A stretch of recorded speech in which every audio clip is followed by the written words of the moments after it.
சம்பலா இமயமலை தொடர்கள்ல இருப்பதாக பலரால் நம்பக்கூடிய ஒரு மாய நகரம் தான் இந்த சம்பலா. இந்த சம்பலா நகரத்தை ஹிட்லர் உட்பட பலரும் தேடி இருக்காங்க. இதை பத்தின சுவாரஸ்யமான தகவல்களை தான் இந்த வீடியோல பார்க்க போறோம். வீடியோவை கண்டினியூஸா பாருங்க. வாங்க வீடியோக்குள்ள போலாம். இந்த சம்பலா என்பதற்கு அமைதியான நகரம் என்று பொருள். கடந்த 100 வருடங்களாக இந்த இடத்தை பற்றிய செய்திகள் மக்களிடையே உலவி வருகிறது. இந்த மாய நகரம் இருந்ததற்கான தகவல்கள் சமீபத்தில் புத்த மதத்துக்கு முன்னாடி பின்பற்றப்பட்ட சசாங் ஜூ கலாச்சாரத்தில இருந்து அதற்கு அடுத்ததாக பின்பற்றப்பட்டு வருகின்ற காலச்சக்கர தூண்களாகட்டும், இந்து இதிகாசத்துல விஷ்ணு புராணத்தில் கூட பல இடங்கள்ல இந்த சம்பலா நகரத்தை பற்றிய குறிப்புகளை பார்க்க முடிவதாக சொல்றாங்க. மகாபாரதத்துல கூட இது பற்றிய தகவல்கள் மறைமுகமாக சொல்லப்பட்டிருக்குது என்றும் ஒரு செய்தி உள்ளது. இந்த சம்பலா மாய நகரம் பற்றி கருத்துக்கள் வெவ்வேறு நாடுகள்ல, சீனா, ரஷ்யா, இது மட்டும் இல்லாம நமது ஆசிய கண்டமே இந்த சம்பலா இடத்தை பற்றிய கருத்துக்களை வெவ்வேறு விதமாக கூறுகின்றார்கள். விஷ்ணு புராணத்தின்படி விஷ்ணுவின் 10வது அவதாரமான கல்கி இந்த சம்பலா நகரத்துல தான் பிறப்பார் என்றும், அவர்தான் சாம்பலாவின் 25வது அரசு, அதாவது இந்த பூமியில அதர்மம் அதிகமாகும் போது அந்த சமயத்தில் சாம்பலாவில பிறக்க போவதாக கூறப்படும் கல்கி அவதாரம் அங்க இருக்க 1,00,000 வீரர்களோட பூமிக்கு வந்து தீயவர்களை அழித்து பூமியில் அமைதியை நிலைநாட்டுவார் என்றும், அப்போது கலியுகம் முடிந்து சத்திய யுகம் ஆரம்பிக்கும் என்றும் புராண கதையில சொல்லப்பட்டிருக்குது. இந்த கல்கி அவதாரம் இந்து மதத்துல மட்டும்தான் சொல்லப்பட்டிருக்காண்டா? கண்டிப்பா இல்ல. கிறிஸ்து மதத்தில் இயேசுவின் 2ஆம் வருகை, ஜூத மதத்தில் குறிப்பிட்டிருக்கிற திசியாவின் 2ஆம் வருகையை, இஸ்லாம் மதத்திலேயும் இதே மாதிரியான ஒரு தகவல் என உலகத்தோட பல முக்கியமான மதங்கள்லையும் இந்த கல்கி அவதாரம் பற்றி கூறப்பட்டிருக்குது. சாம்பலா என்ற இடம் உண்மையில் இருக்கா? அப்படி இருந்தா அது எங்க இருக்கு என்ற கேள்விகளுக்கான பதில்கள் குழப்பம் நிறைந்த ஒன்றாகவே உள்ளது. ஏனென்றா இந்த சாம்பலா மனிதர்கள்ல பார்க்க முடியாத 4வது பரிணாமத்துல இருப்பதாக கூட ஒரு தகவலை சொல்றாங்க.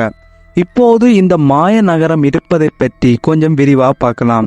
திபெத்திய புத்த மத தலைவர்கள் சாம்பலா நகரம் உண்மையில் இருப்பதாக தெரிவிக்கின்றார்கள். அது மட்டும் இல்லாம அதை பற்றிய பல சுவாரஸ்யமான தகவல்களையும் சொல்றாங்க. அதை பத்தி அவர்கள் கூறியது, அது ஒரு சிறிய கிராமமோ நகரமோ இல்ல, அது மிகப்பெரிய ஒரு சாம்ராஜ்யமாக பிரம்மாண்டமாக இருக்குமாம். அது மட்டும் இல்லாம இது 8 பிரிவுகளை கொண்டு அதில் பல பிரிவுகள்ல மக்கள் வாழ்ந்து வர்றாங்கன்னு சொல்றாங்க. அப்படி வாழ்ந்து வந்த மக்கள் எல்லாருமே எந்த விதமான நோய்க்கும் உட்படாமல் பல 100 வருடங்கள் நல்ல ஆரோக்கியத்தோட வாழக்கூடியவர்களாக இருப்பார்கள் என்றும், இவங்க எல்லாருமே மிகப்பெரிய செல்வந்தராக இருப்பார்கள், ஆனால் அவர்களுடைய செல்வங்களை செலவழிக்க வேண்டிய தேவைகளை இருக்காதுன்னு சொல்றாங்க. ஆனா இதை தேடிப்போன பலரும் காணாமல் போயிருப்பதாகவும், உயிரை கூட விட்டிருக்கலாம் என்றும் சில அதிர்ச்சிகரமான தகவல்களையும் நம்மால கேட்க முடியுது.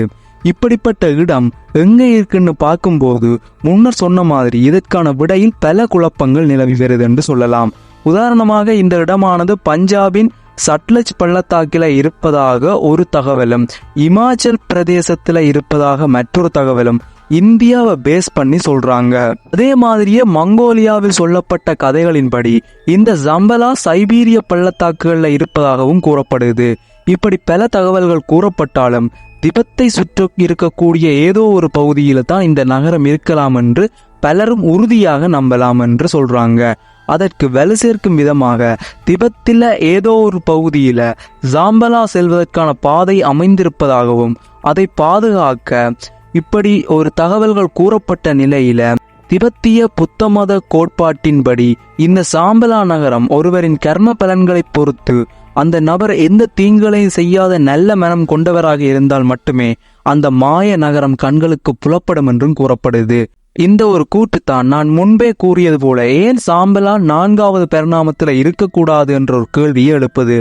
ஏனென்றா இந்த 4வது பரிணாமம் என்ன என்பதை எவராலும் புரிந்து கொள்ள இயலவில்லை. ஆனால் இந்த 4வது பரிணாமத்தில் காலப்பயணம் என்பது சாத்தியப்படும் எனவும் கூறப்படுது.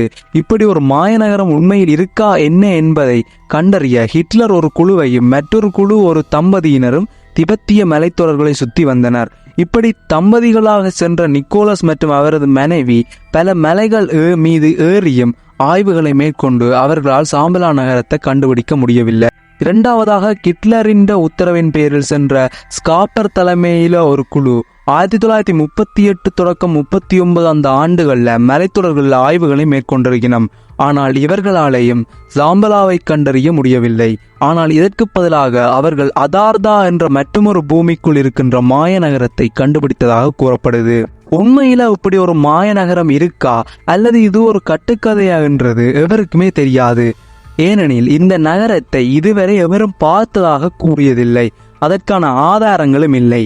ஆனால் இதை பெரும்பாலானோர் நம்ப காரணம் இந்த ஜாம்பலாவில் தான் விஷ்ணுவின் கடைசி அவதாரமான கல்கி பிறப்பதாக கூறப்பட்டதால் மற்றும் கலியுகம் பற்றிய கணிப்புகள் உண்மையானதால் இந்த ஜாம்பலாவும் இருக்கலாம் என்று பல பேர் நம்புகின்றார்கள். இது போன்ற தகவல்களை அறிந்து கொள்ள நமது சேனலை சப்ஸ்கிரைப் பண்ணி சப்போர்ட் பண்ணுங்க. வேறு என்ன தகவல்கள் வேண்டுமோ கீழே கமெண்ட் பண்ணுங்க. தேங்க்யூ.